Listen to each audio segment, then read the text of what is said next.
A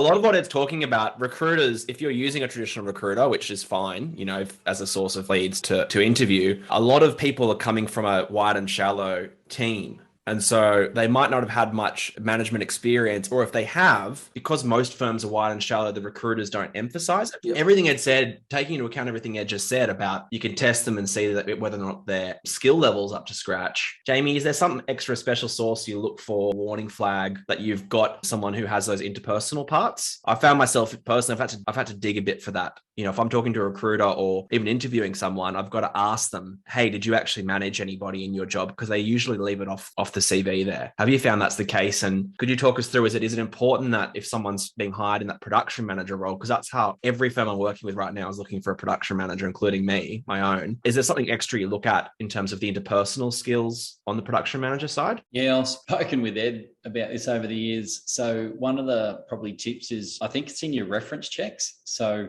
particularly if, you're looking to hire those senior positions, so the senior client manager, assistant client manager, or the senior production manager. But one of the tips is when you do your reference checks, it's important that you ask them the varied question, like, for example, do you think their strength was in interpersonal skills or was it in the production side? Yep. And you've got to be careful how you put that, because they may have been with the previous owner, like just in as a senior production manager, but they might say, oh, look, they weren't really good in that role, right? And that might have been a reason that they left. So what you should say, well, what were their interpersonal skills like? Were they good with dealing with clients? And then they might say, oh yeah, now that you say that, they were actually that way inclined. So you've got to not only look at why they left their previous firm, but you've also got to look, well, what would have they been better at if they were to stay? It's important how you pitch the reference check, because you can just come out and blatantly say, were they any good? And they'll say, well, matter of fact, no, they weren't any good. But then you got to say, well, what role did they do? Exactly. Yeah. You know what I mean? So bit of detective work. Yeah, a bit of detective work. And so I think recruitment companies, they mightn't sort of go to that depth and be able to pivot like that, because they're just there to hire someone. I actually remember it's probably about 5 years ago, I actually went to Melbourne and did a presentation to actually recruiters on the deep and narrow team, and like it just went straight over there. They're like, what? No, we just hire someone for your firm and that's it. We're just hiring someone. We're hiring a body, and you want an accountant, we'll find you one. But I think that's just an important thing, is when you do your reference checks, which obviously we do at Wise Talent, is to make sure not only just looking at why, one of the questions is, why did you leave? With your perspective, why did they leave the firm? But the other and more important question is, well, what role do you think they would be most happy in? And one day I remember asking Ed, I said, well, why do people leave firms, Ed? And Ed said, because they're not in their flow. It's because, the other answer is, well, people don't leave firms, they leave their manager. But the other time is they're just not working in their flow. So if they're not really happy with the type of work they're doing, then, they're going to be uncomfortable at some point in time. Yeah, that's really helpful, Jamie. Test with the reference checking. And it can be more difficult, Tim, particularly when you're trying to hire a graduate and often they've only had one job or have never had a job.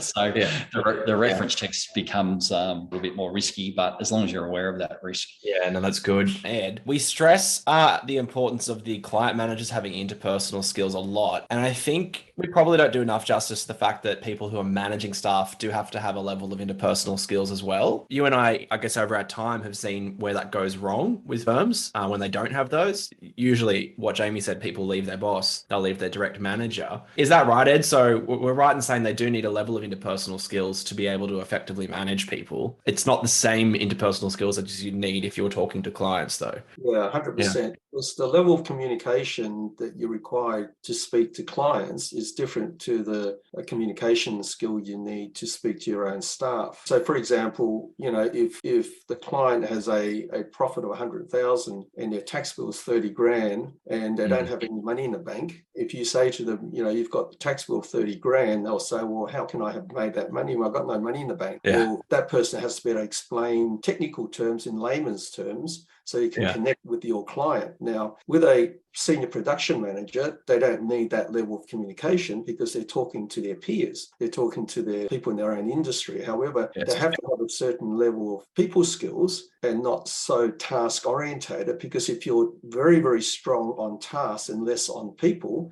then you're going to upset the people below you and they're going to leave. We've seen that happen where, we got 3 resignations from the accountants and the manager was not managing them very well. And he was blaming the staff instead of looking at himself as to how he can improve the staff. It's a complicated situation. It's not a simple thing. So otherwise everybody would be doing it. Yeah. I've seen in my own firm an offshore person be quite unproductive under one manager, and when I put them under a different manager, it was like they were a different employee. And I was tempted at the time to say, that was a bad egg we hired. And a really good manager turned her around, probably even surprised herself with how much she was able to turn her around. And that kind of got me wise on, how important they can be. Like you said, Ed, they've got to bring the best out of them as a coach. And it's very easy to blame the team when maybe the problem's the coach at the coach level. So, 100%. And it's another one of our members also had a lot of trouble with a client manager. I'll just use his name. So call him John. And John was having lots of trouble with the girl in the Philippines I'll just call her Selena. Just made that up. Selena.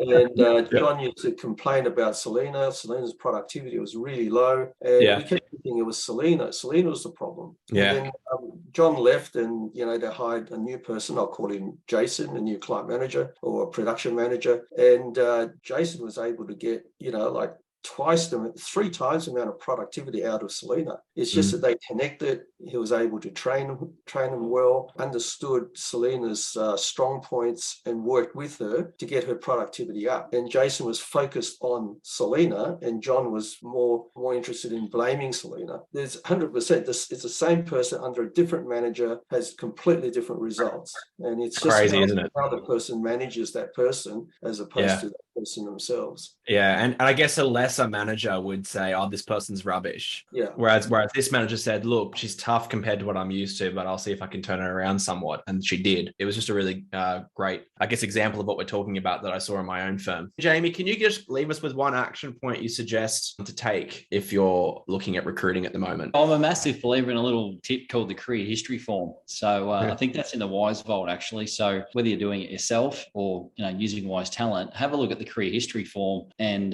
just the questions there are what we call the truth syrup. So how we spoke about, Tim, that integrity piece. So part of that integrity piece is really a 3-step process just in let's call that part A, if you like. But part A, if you like, is the career history form. Get people to fill that out. So I used to send that off, even if you just do it manually, send it off. Hi, Joe, please fill this out.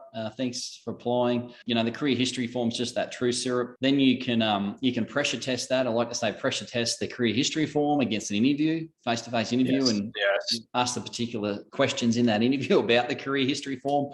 And the third pressure test is the reference check. If you can get all 3 to line up, Tim, you're a long way along the line to hiring someone who's telling